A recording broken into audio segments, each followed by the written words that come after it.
요한복음은 이렇게 끝납니다. 우리 요한복음 20장 31절 말씀 같이 한번 읽어볼게요. 시작. 오직 이것을 기록함은 너희로 예수께서 하나님의 아들 그리스도이심을 믿게 하려 함이요 또 너희로 믿고 그 이름을 힘입어 생명을 얻게 하려 함이니라. 아멘. 요한복음의 기록 목적을 보여줍니다. 다시 말씀 잠깐 보여주시면 두 가지가 있어요. 첫 번째는 누구를 믿는 거죠? 예수님을 믿는 겁니다. 잘 기억하세요. 요한복음을 쓴 이유입니다. 기록의 목적은 이 요한복음을 통해서 우리가 누구를 믿는다고요? 예수님을 믿는 거예요. 그 다음에 예수님을 믿으면 우리한테 뭐가 주어지죠? 생명이 주어지는 겁니다. 생명을 누리게 하는 거. 이게 요한복음을 기록한 목적이다. 오늘 성경이 이야기하고 있습니다. 그런데 참 재밌는 게 여러분 오늘 우리가 성경 본문 몇 장 읽었죠? 아까 몇 장이었죠? 20장이었어요. 20장 31절이 요한복음의 마지막 구절입니다. 그러면 21장은 뭐죠? 21장은 원래는 20장까지밖에 없었어요. 그런데 나중에 후대에 21장이 생겨가지고 그거를 붙여놓은 겁니다. 제가 사복음서 중에 누군가 오셔가지고 목사님 예수님에 대해서 알고 싶어요, 예수님을 믿고 싶어요 하면 제가 어떤 복음서를 추천해 드릴까요? 다 좋은데 요한복음 확실하게 이야기하거든요. 이걸 읽으면 누구를 믿을 수 있다? 예수님을 믿을 수 있다. 그래서 저는 요한복음 참 좋아하고요. 그 다음에 요한복음 전체에서 진짜 중요한 장을 두 장 꼽으라고 한다면 저는 1장. 1장은요 예수님에 대한 모든 게 다 들어있어요. 그리고 그 이후부터 나오는 거는 그걸 풀어서 하는 이야기입니다. 그리고 마지막으로 21장이 중요합니다. 21장은 예수님의 이야기가 사실은 아닌데 누구의 이야기냐면 베드로의 이야기입니다. 여러분 지난주에 베드로가 뭐 했죠? 그렇죠. 어디서요? 그 숯불 추워가지고 숯불 앞에서 벌겋겠다는 숯불 앞에서 예수님 모른다고 3번 부인했거든요. 그 이후에 예수님이 십자가에서 어떻게 되시죠? 돌아가셔요. 전에는 그냥 내가 예수님 따라가는 목적 정도가 없어졌다면 지금 아예 예수님이 완전 사라져 버리신 거예요. 그리고 부활하셨어요. 그 다음에 그 예수님을 베드로도 한 번은 봤습니다. 그런데도 불구하고 지금 베드로가 사는 이 삶에 예수님 계십니까? 안 계십니까? 부활하신 예수님이 잠깐 오셨다 또 가셨거든요. 그러니까 지금은 안 계시는 거예요. 나는 완전히 내 삶의 의미, 목표, 목적 예수님 다 사라졌기 때문에 오늘 베드로가 3절 말씀에 이렇게 이야기합니다. 같이 한번 읽어보겠습니다. 시작. 시몬 베드로가 나는 뭐하러 갑니까? 물고기 잡으러 간다 그래요. 원래 이 사람이 베드로가 했던 일이 뭐죠? 물고기 잡는 일이었어요. 그러다가 예수님의 부르심을 받고 예수님을 만나서 예수님의 제자로 살다가 예수님 돌아가시니까 다시 어디로 간대요? 물고기 잡으러 간대요. 오늘 보면 여러분 오늘 본문 말씀 쭉 읽어보셨잖아요. 어떤 본문 말씀하고 똑같습니까? 예수님이 처음에 베드로를 부르실 때도 밤새 한 마리도 못 잡았어요. 그래서 그물 던져라 그랬더니 막 고기가 엄청나게 잡혔잖아요. 오늘 똑같은 이야기예요. 그런데 요한복음이 다른 걸 한 가지 이야기합니다. 뭐냐면 1절 말씀인데 한번 같이 읽어볼게요. 시작. 그 후에 예수께서 디베랴 호수에서 또 제자들에게 어디서 여러분 지금 예수님이 나타나시는 거니까 거기는 누가 있던 곳이죠? 제자들이 있던 곳이 어디라고 이야기합니까? 디베랴 호수가 어딜까요? 여러분 제일 많이 들어본 호수가 어디죠? 갈릴리 호수인데 디베랴 호수는 다른 호수가 아니라 갈릴리 호수가 크잖아요. 그러니까 그 디베랴라는 도시 앞에 있는 그 바다를 디베랴 호수라고 하는 거예요. 그래서 제자들이 지금 돌아가가지고 베드로가 돌아가서 이제 다시 물고기를 잡는데 어디서 물고기를 잡는다고요? 디베랴라는 도시에 있는 그 앞에서 물고기를 잡는 겁니다. 근데 참 재밌는 게 누가복음 5장에 보면 똑같은 이야기가 나오는데 거기는 이렇게 이야기합니다. 5장 1절 말씀 볼게요. 같이 읽어보겠습니다. 시작. 무리가 몰려와서 하나님의 말씀을 들을새 예수는 어디 있다고요? 원래 예수님이 계셨던 곳, 제자들이 살았던 곳이 어디냐면 게네사렛이라는 곳이에요. 게네사렛이라는 그 도시 앞에 있는 바다에서 고기 잡고 했단 말이에요. 그런데 지금 예수님을 따르다가 이제 다 실패하고 돌아갔을 때는 어디로 갔다고요? 디베랴로 간 거예요. 지도 한번 보여주시면 여기 가까운 데가 아니거든요. 넘겨주시면 저기가 게네사렛입니다. 북서쪽에 있거든요. 갈릴리 바다. 그리고 디베랴 한 번 더 넘겨주시면 디베랴는 남서쪽에 있는 거예요. 굉장히 멉니다. 우리가 그림으로 보기에 요만하고 뭐 배도 이렇게 크게 그려져 있지만 갈릴리 바다라고 할 만큼 크거든요. 그래서 게네사렛에 사는 어부들은 어디서 잡냐 하면 게네사렛 호수, 그 도시 앞에서 물고기를 잡고, 그 다음에 디베랴에 살고 있는 어부들은 어디서 물고기를 잡아요? 디베랴 호수, 그 앞에서 물고기를 잡는 거예요. 오늘 여러분 성경이 우리에게 게네사렛하고 디베랴를 보여주고 있거든요. 근데 이걸 잘 보셔야 되는 게, 게네사렛 우리 그림 한번 보여주시면 게네사렛 어떻습니까? 약간 우리나라 같지 않으세요? 예. 바닷가 앞에 뭐가 있죠? 예. 이렇게 보니까 논같이 생기기도 했고, 논은 아니겠죠. 저긴 쌀재배 하니까 밭이에요. 밭인데 보시면 저 게네사렛이라는 곳은 옛날부터 사람들이 많이 살았어요. 왜 많이 살았냐면 저렇게 보시면 평야가, 아주 비옥한 평야가 있어요. 여러분 우리 이스라엘 그쪽은 물이 없잖아요, 많이. 근데 여러분 물이 어디 있습니까? 갈릴리 바다는 짠 물이 아니에요. 호수니까. 그래서 그거 갖다가 쓰면 되는데 또 앞에 뭐가 있어요? 평야가 있거든요. 그러니까 그 평야는 굉장히 비옥해서 예전부터 여기는 농업이 중심이었고, 그 다음에 또 한 가지는 앞에 바로 뭐가 있죠? 호수가, 바다가 있으니까 뭐도 잡혀요. 물고기도 잡히는 거. 이 게네사렛은 굉장히 살기 좋은 풍요로운 도시였어요. 그래서 예전부터 유대인들이 살았던 유대인의 전통적인 마을인데, 그런데 반면에 이 넘겨주시면 디베랴는 어떻습니까? 보시기에 어떠세요? 뭐가 있습니까?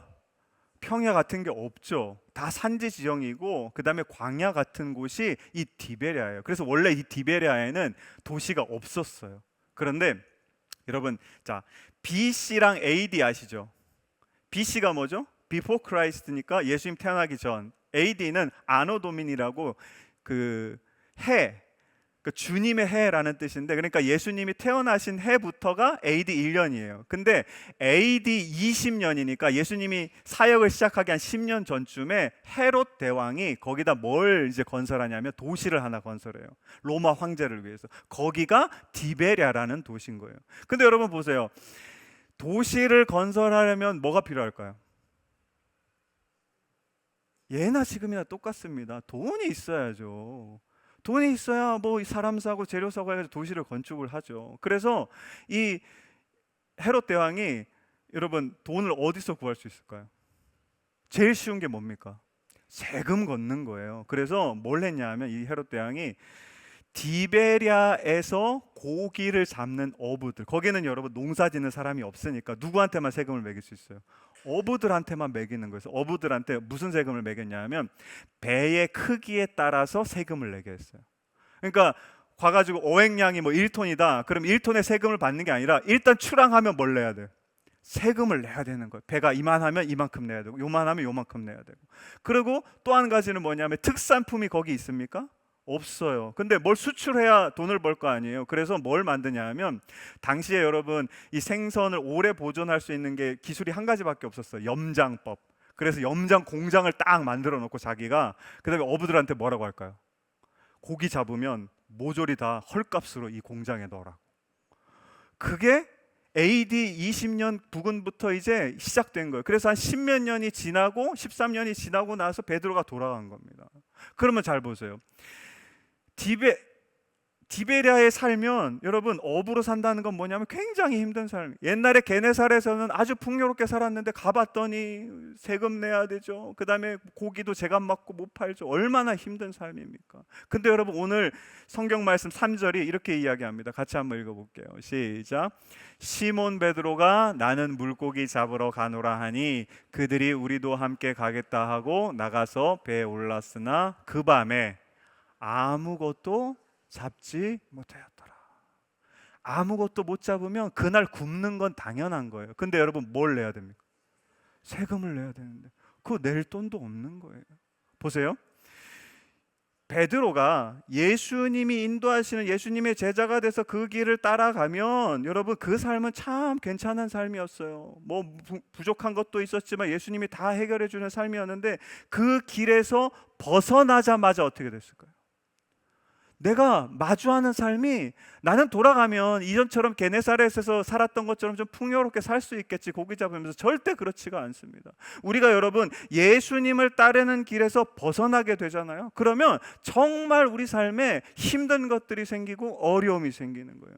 제가 한 가지 여러분한테 질문 드리겠습니다. 여러분 혹시 예수님을 따르는 길 위에 서 계십니까? 아니면 그 길로부터 벗어나서 내가 어디로 가는지 잘 모르겠다, 나 왜 요즘 뭐 하고 살지? 이런 생각으로 알 수 없는 길 위에 서 계십니까?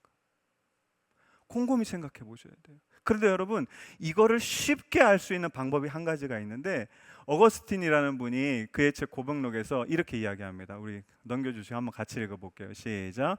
주님은 우리를 당신을 향하도록 지으시. 하나님은 여러분 우리를 어떻게 창조하시냐면 하나님을 향하도록 지으셨어요. 왜 그렇게 지으셨냐 하면 우리의 마음은 하나님을 향할 때, 하나님 안에 있을 때 뭘 얻게 된다고요? 안식할 수 있고, 근데 그 하나님을 향한 그 방향이 아니고 그 길에서 벗어나면 우리의 마음에 뭐가 생긴다고요? 불안이 생긴다. 여러분 보세요. 우리의 삶이 예수 그리스도를 따라가는 길에서 딱 벗어나잖아요. 그러면 부자 될 수 있을까요? 될 수 있어요. 그 다음에 여러분 높은 자리에 올라갈 수 있어요? 갈 수 있어요. 사람들한테 존경받을 수, 갈 수 있어요. 그 다음에 여러분 신앙적으로 훌륭하게 할 수 있어요. 큰 믿음도 가질 수 있어요. 목사도 될 수 있어요. 다 될 수 있지만 딱 한 가지 죽어도 못 얻는 것이 무엇이냐 하면 마음에 안식이 없는 거예요. 아무리 여러분 한번 해보세요. 떠나시면 내 삶이 아무리 풍요롭고 아무리 좋은 일들이 많이 일어나도 이 마음 안에 뭐가 생길까요? 불안이 생겨납니다. 어려움이 생겨나고요. 마음이 어찌할 바를 몰라가지고 안식하고 평안함이라는 것이 완전히 사라지게 되어 있어요. 그것이 우리가 예수님의 길을 떠날 때, 그럴 때 우리에게 주어지는 겁니다. 그러면 여러분 보세요. 우리가 여러분 어떻게 해야 될까요? 할 수 있는 게 없어요. 근데 우리 놀랍게도 예수님께서 그런 베드로에게 어떻게 하십니까? 찾아가세요. 찾아가가지고 하시는 말씀이 5절 말씀인데 제가 이 말씀 읽고 깜짝 놀랐습니다. 같이 한번 읽어볼게요. 시작. 예수께서 이르시되 얘들아 너에게 뭐가요? 고기가 있느냐? 베드로가 지금 예수님의 길을 왜 벗어났습니까? 뭐 하러 가는데요? 물고기 잡으러 가잖아요. 물고기 잡으러 가니까 내가 이 예수님의 길 위에서 벗어나서 난 물고기 잡으러 갈래, 난 물고기가 내 삶에 중요한 거야 해가지고 갔는데 예수님은 그거를 어떻게 하시고 계신다고요? 다 알고 계신다는 거예요. 다 알고 계시면서 더 놀라운 말씀 6절에서 이렇게 말씀하십니다. 같이 한번 읽어볼게요. 시작. 이르시되 그물을 배 오른편으로 던지라 그리하면 잡으리라 하시니 이에 던졌더니 물고기가 많아 그물을 들 수 없더라. 보세요. 베드로는 물고기 잡으려고 예수님의 따르던 길을 벗어나서 예수님께 등 돌리고 다른 곳으로 갔거든요. 그런데 예수님은 그거를 너무 잘 하시는 거예요. 너한테 지금 필요한 게 물고기구나. 비록 그 물고기 때문에 내 길을 버리고 갔지만, 나한테 등 돌리고 갔지만 예수님은 찾아와 주셔서 베드로한테 뭘 주십니까? 물고기를 주시는 거예요. 제가 이 말씀을 읽고 이해가 안 됐어요. 제가 만약에 예수님을 야 너 물고기 때문에 갔지? 야 기분 상했어. 너 교회를 열심히 다니고 예배를 열심히 드려야지. 물고기 잡다가 예배도 안 드리고 신앙 안 좋아지고 너 어떻게 하려고 그래? 이렇게 꾸중하지 않으신다는 거예요. 그냥 찾아가셔서 내가 예수님 떠난 이유가 물고기잖아요. 근데 그 물고기 없지. 내가 물고기 줄게. 이 예수님이 우리가 믿는 예수님인 줄로 믿습니다. 그런데 여러분 중요한 게 하나가 있어요. 뭐냐면 이 물고기를 잡으려면 뭘 내려야 되죠? 그물을 내려야 되는데 예수님의 길에서 떠난 사람들이 많은 경우에 여러분 그물을 내릴 수 있을까요? 없을까요? 없습니다. 왜요? 보세요. 우리가 예수님의 길에 벗어나잖아요. 주일 예배 드리고 수요 예배 드리고 뭐 새벽 예배 드리고 날마다 큐티하고 하죠. 그 말씀을 읽기는 하지만 여러분 삶에 살아 숨쉬는 말씀이 됩니까? 안 되거든요. 중요한 건 뭐냐 하면 여러분, 우리가 예수님을 딱 떠나는 순간, 예수님의 길에서 벗어나는 순간 우리의 마음에 어두운 것들이 생겨나요. 죄가 생겨나고, 그것들이 여러분 우리를 어떻게 하냐면 이렇게 딱 붙잡아요. 뭐 못하도록. 예수님이 말씀하시는 거를 금을 내려라 했는데 그거를 못하도록 딱 붙잡고 있는다라는 겁니다. 그래서 여러분 중요한 것이, 자, 예수님께서 이런 베드로를 향해서 9절 말씀에 이렇게 이야기합니다. 같이 한번 읽어볼게요. 시작. 육지에 올라보니 뭐가 있습니까? 숯불을 딱 보자마자 여러분 베드로 무슨 생각이 들었을까요? 어제래 지난주에 여러분 베드로가 숯불 앞에서 뭐 했어요? 3번 부인했죠. 숯불이 4절 말씀에 보면 날이 아직 새지를 않았어요. 어두컴컴한데 숯불 피워놓으면 여러분 어떻게 돼요? 환하게 보이잖아요. 그 눈에 딱 들어오는 순간 무슨 생각이 들어요? 아이쿠야, 나 죄졌지. 나 예수님 모른다고 3번이나 부인했지. 내가 나쁜 놈이지. 내가 죄인이지. 여러분, 베드로에게 숯불이라는 건 기억하고 싶지 않은 그런 기억입니다. 그런데 여러분 보세요. 말씀 한번 더 보여주시면 그 숯불에 뭐가 있습니까? 생선이 있고 떡이 있다라는 거예요. 예수님께서 그 숯불을 이렇게 피워놓고, 야 베드로, 너 그때 숯불 앞에서 나 부인했지. 야 이 나쁜 놈, 너 한번 당해봐. 너도 이 숯불 보고 마음 아파봐. 그렇게 하지 않으시고 그 위에 뭘 놓으시죠?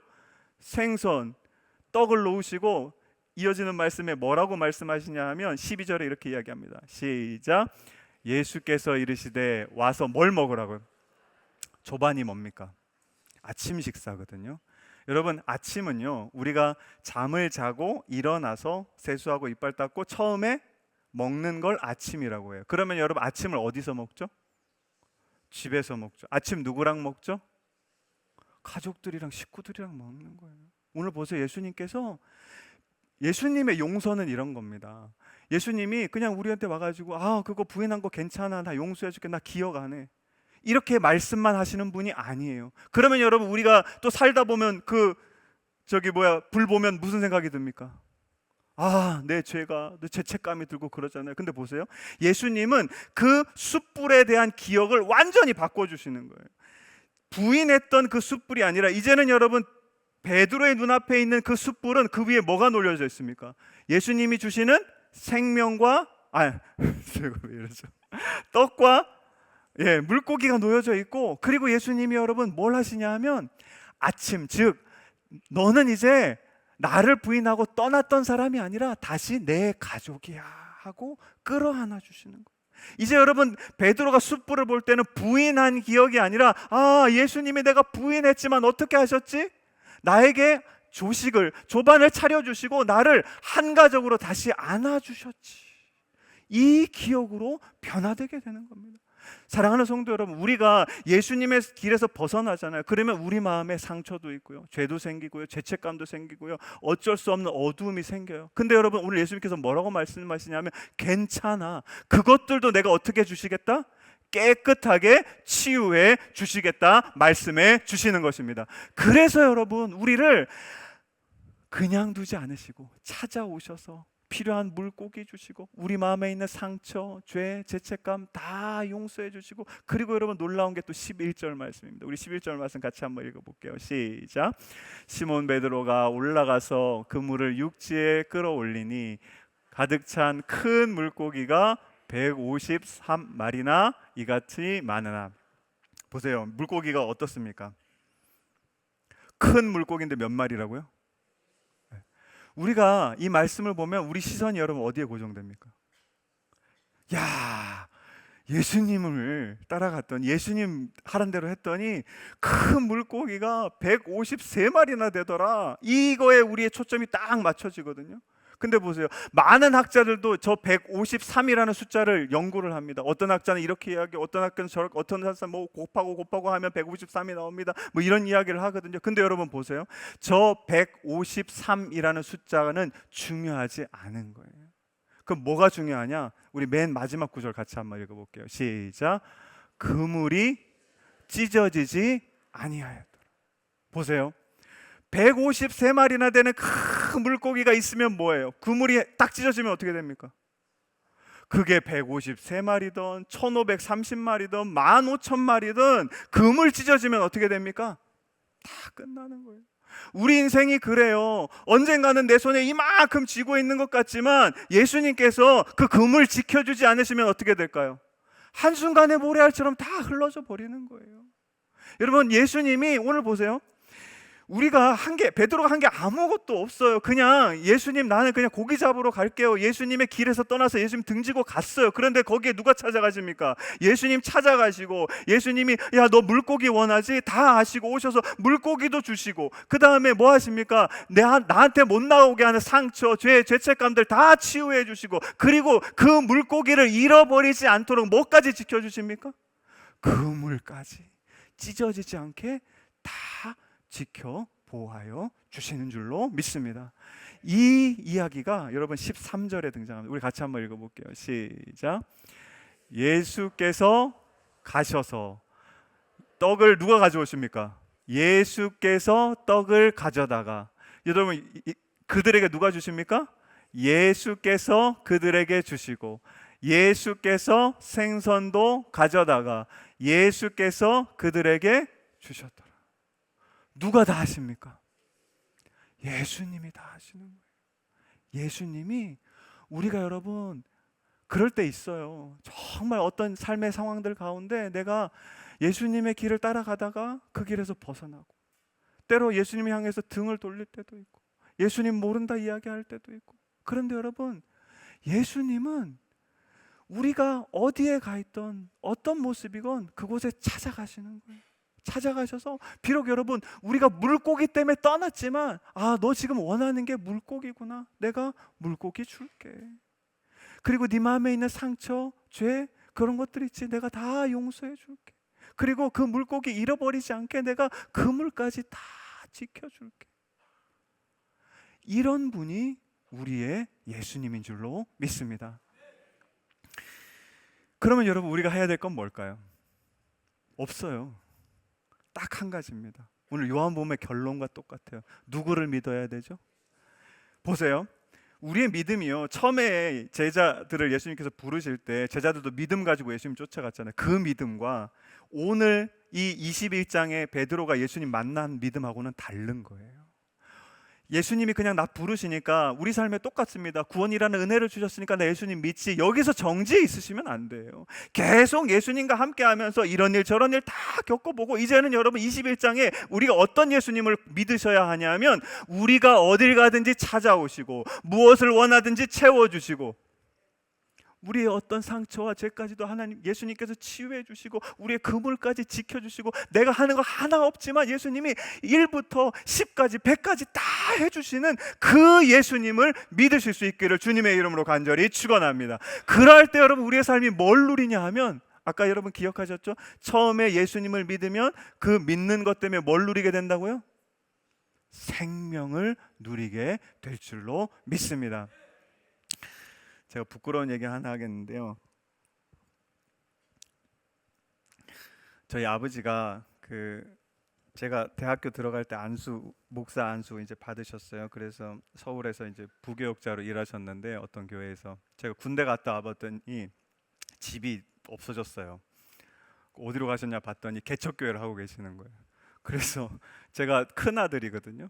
그래서 그때는 제가 분명히 말씀드립니다. 신학교 안 다녔고요, 목사할 생각 없었어요. 그냥 청년이었어요. 일반 청년, 학교 다니는. 근데 20대 초반에 이제 군대 갔다 와가지고 뭘 해야 될까요? 가서 도와드려야죠. 힘들게 목회하시는데. 그래서 뭐 차량 운행, 그 다음에 뭐 아동부도 선생님도 하고, 뭐 설교도 하고, 그 다음에 제가 찬양대 지휘도 할 줄 알아요. 예, 잘 못해요. 그런 것도 하고, 막 하여튼 시키는 일 안 시키는 일 다 여러 가지를 했어요. 근데 하다 보니까, 다시 한번 말씀드려요, 20대 초반이에요.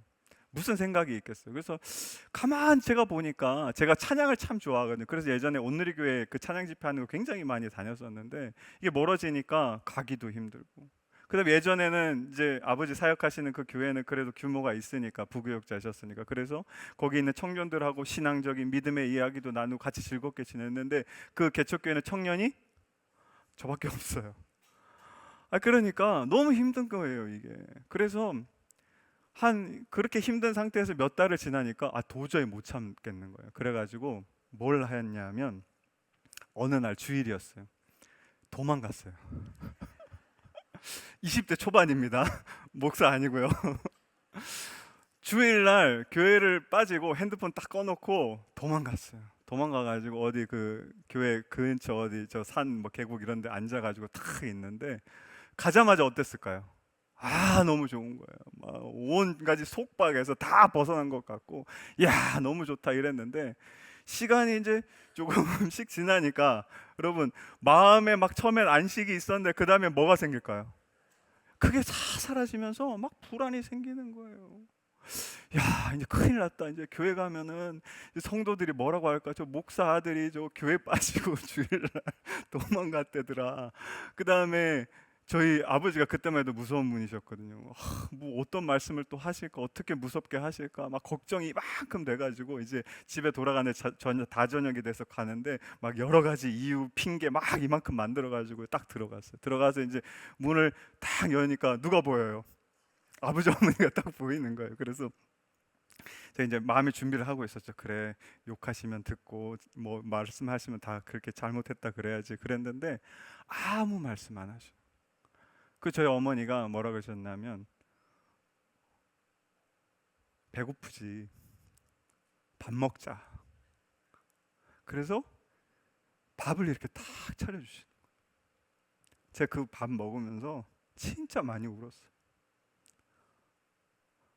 예수님도 똑같아요. 오늘 말씀에서 베드로한테 이 조반을 차려주시는 건 뭐냐면 네가 아무리 실수했어도 아무리 나를 등졌어도 아무리 멀리 갔어도 무슨 일을 했고 어디 있고 그 상관이 있는 게 아니라 그냥 나는 너를 사랑해 하고 조반을 차려주시고 그 베드로를 다시 한 가족으로 품어주시는 거예요. 그 사건 이후에 저는 뭐 그게 오래 있지는 못했지만 그래도 계속 기쁨 가운데 주신 사역들 비록 힘들지만 감당할 수 있게 되었습니다. 사랑하는 성도 여러분, 예수님이 오신 목적은요 너무나 간단하고 분명합니다. 뭐냐 하면 예수님은 우리가 뭘 하는지 뭘 믿는지 어떤 상태인지 어디에 있는지 이게 중요한 게 아니에요. 그냥 우리 자체가 중요한 거예요.